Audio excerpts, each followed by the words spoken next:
Hi Margaret, I'm pressing on with some equilibrium problems. I hope everything's going well. I gave you a problem last time that had to do with solving for x in one of the ICE tables. So the key to doing these problems when you have a relatively simple reaction is looking at the Kc.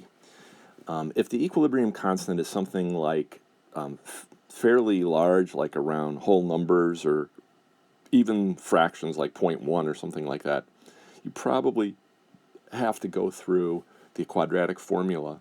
If you can't do a approximation, or I should say a simplification like we did earlier, where you could take the square root of both sides. This one you can't.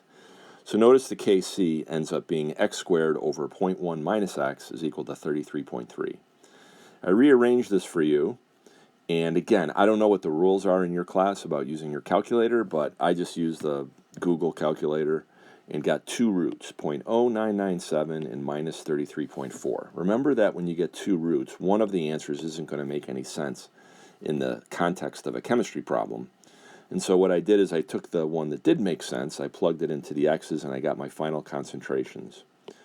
And I got the PCl5 is 0.0003, and the other two are 0.09997. Of course, you can check by putting them back into the equation and seeing what you get, and it's going to be darn close to 33.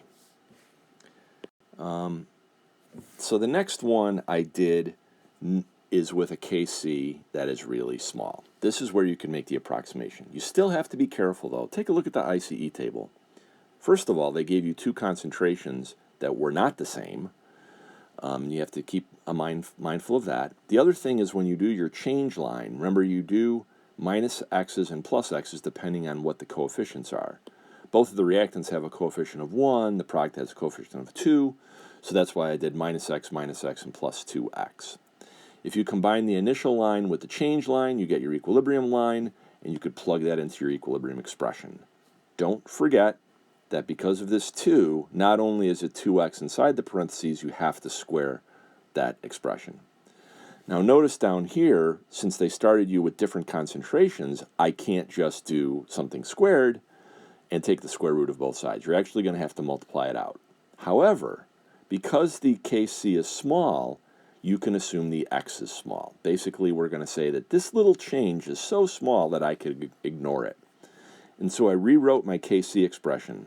So 2x squared is 4x squared. I really should say 2x quantity squared is equal to 4x squared. I got rid of the x's inside the parentheses. I solved for the whole thing and got to an x that was a pretty small number, 6.3 times 10 to the minus 5. So this is far smaller than 5% of the two numbers that we were subtracting earlier. So this is considered a good approximation. If it was greater than 5%, it would not be considered a good approximation. And you would have to do the quadratic formula. So basically what I did is I took the x value, I went way back up to the top, plugged it in. Doesn't really affect these guys much, but I did calculate the NO concentration as 1.26 times 10 to the minus 4th. I recalculated my equilibrium constant, and guess what? I got 1.0 times 10 to the minus 5th. So this is a correct problem. Here's an example. So I mixed three gases together, and they're brought to equilibrium, and the value of the equilibrium constant is 3.5 times 10 to the 8th. This is the chemical reaction. What's the equilibrium constant if you make a change to the balanced reaction? This is basically just a little bit of math. So notice what we did here. For equation A, I multiplied the whole reaction by 1/2. What is that going to do to the equilibrium constant?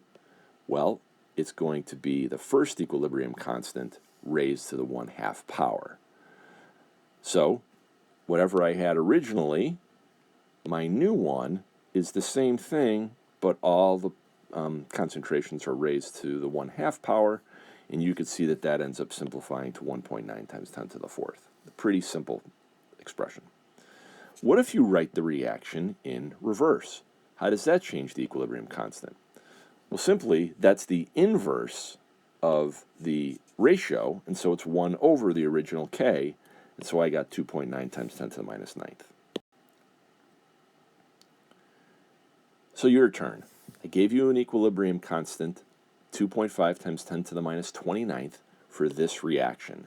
I'd like you to calculate the new equilibrium constant when I multiply the whole reaction by 2, and then when I reverse the reaction from A, what's the new K? So I'll let you work on that.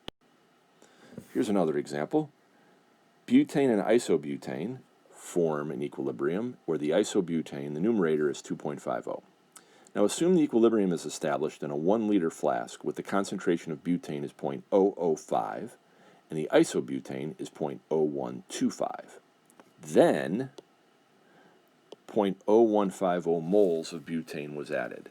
This is a 1 liter flask, so I don't need to do any extra math. There may be problems where you do have to convert to moles, but we're just going to turn this into molarity. So what are the concentrations after equilibrium is reestablished? I really should have wrote reestablished. So this is the initial line. We know that that's at equilibrium. But then I add some new butane. That will cause some of it to decrease and some of the isobutane to increase. Basically, if I'm going to be adding some butane here, that's messing up the ratio. So what you need to do is it's going to respond by doing a little bit of increasing the isobutane, and then this will go down a little bit. That's called Le Chatelier's principle. We didn't get to that yet in my chapter, but that's what it's called. So here's the math you want to do. So the new equilibrium concentration is going to be the original plus a little bit of X, and the new equilibrium concentration of butane is going to be the 0.0200. That's the original plus what I added minus a little bit. So that means those have to get plugged into the equilibrium expression. You have to do a little bit of arithmetic and solve for X, and I got 0.0107. When those numbers get plugged back into the green circles, you got the answers in red. Now it's your turn. Use the same equilibrium from the previous problem. First establish it with the butane is 0.020 and the isobutane is 0.050. All right? Does that make sense? Sure. You add an additional 0.020 molar of isobutane, so that's the product to the mix. What are the final concentrations? All right, have some fun with it. Call me anytime. Bye-bye.